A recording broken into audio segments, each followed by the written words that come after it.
Welcome back, boxing fans, to another great show with Sean on Boxing. It's interesting how things change from moment to moment. And it really is a reflection on boxing fans and their hate and just ingrained negativity. I notice this also with politics. A lot of my Canadian friends consistently posting anti-Trump stuff and just literally going overboard over the smallest issue before you even see the outcome, before you even see the full picture. And this is similar to boxing as well. Like, we know that Canelo Alvarez was apparently going to sign a 3-fight deal with Turki Al-Sheikh in Saudi Arabia, right? And we heard rumors that the fight was agreed for September between Bud Crawford and Canelo Alvarez. The question was, what fight was he going to do in May? Obviously, we know that Canelo usually fights May and September. So the question was, what's going to be the opponent? Some people were suggesting maybe William Skull to become undisputed once again. Then, of course, the rumor came out with him and Jake Paul, which is a huge fight. It's not a fight boxing fans would like. Me and you, people that are real boxing fans, this is the kind of fight Canelo could do afterwards, right?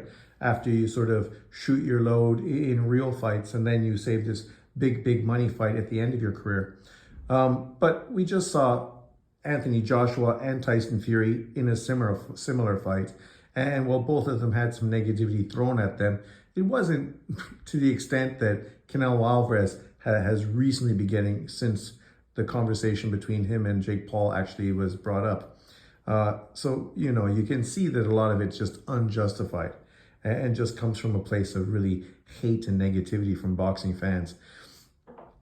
And of course, then the fight was announced. And then a few days later, the Canelo-Terence Crawford fight was announced to be off, right? And you could see this was strategy from both Canelo Alvarez and Turki Al-Sheikh. People were suggesting that Turki Al-Sheikh didn't want Canelo to fight Jake Paul because it would have been embarrassing and it would have taken something away from his Crawford-Canelo Alvarez fight. I don't think so. In truth, I think it only would have helped the Crawford-Canelo fight even more. Because now a lot of casual fans that maybe know Canelo, but aren't really boxing fans, but really follow Jake Paul, would have obviously maybe now been drawn to a potential Canelo Alvarez-Bud Crawford fight. A fight that these same fans probably wouldn't be drawn to otherwise, right? And of course, boxing fans are boxing fans. They would watch the Jake Paul fight just out of a sick, twisted sort of joy to watch Canelo Alvarez stop and beat up Jake Paul, right? And they know that it doesn't reflect or have any impact on the Crawford fight at all. So, it would have been intriguing nonetheless. I think you could have done both. I don't see the difference. But obviously, that was the negotiation ploy between both camps. Canelo Alvarez was using this to talk about, look at how much money I can get to fight Jake Paul on Netflix. Like, this is a huge thing. And that's also what I was excited about, to see another big event on Netflix. And you know that maybe you wouldn't like the Canelo Alvarez-Jake Paul fight, but the undercard probably would have been fucking great as well. You could expect that maybe Amanda Serrano, Katie Taylor 3 would potentially be on that fight, as well as other good fights as well. And for those fighters, it's a great opportunity, right? Just like the last, obviously, fight card on Netflix was, that had a lot of really good fights outside of course, the Mike Tyson-Jake Paul fight, which was really difficult to watch and, had flashbacks to Larry Holmes and Trevor Berbick versus Muhammad Ali. Things that you never want to see fighters you really like go through. So this situation would have, of course, been different. Canelo Alvarez is not old and past his prime, and Jake Paul, obviously, people don't think he's that good, so it is what it is. But we can see that now, basically, that's what this was, a negotiation ploy. And it was interesting to see all the hate Canelo Alvarez was getting because of that Jake Paul fight, and how people were saying now he was ducking Bud Crawford. But yet, the same people that say he's ducking Bud Crawford really don't want the Crawford-Canelo fight to happen.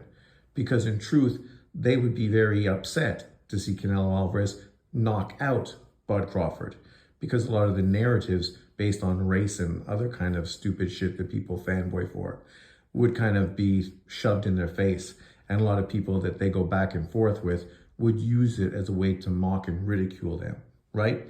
And for the Canelo Alvarez fans, they might have a little trepidation about this as well, because they might feel if he does lose to Terence Crawford, then those same fans will now use that to sort of rub their noses in it as well. And for both points, it's true, because we see how petty boxing fans are and how both sides would obviously use that as a way to criticize and mock and ridicule the opposition. But now the truth is out. And the truth is that now the Jake Paul fight and the Canelo fight is now no longer on the table. That's obviously fallen through. And Canelo Alvarez, as notified by Ring Magazine, who obviously is owned by Turki Al-Sheikh, Canelo has just, excuse my voice, Canelo has just signed a 4-fight deal with Saudi Arabia. And obviously the September fight with Bud Crawford is probably going to be a mainstay on that. It'll be interesting to see if the May fight is also part of Turki Al-Sheikh. You would think it is. Now the question is, who do they actually want to put him in the ring with?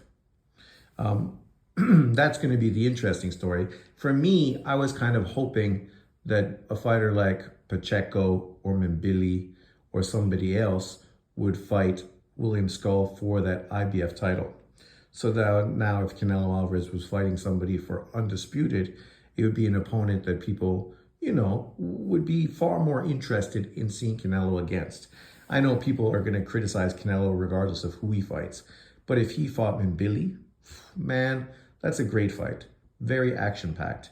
And to fight Pacheco, probably the most young, up-and-coming fighter at 168 pounds, probably with the most upside, right?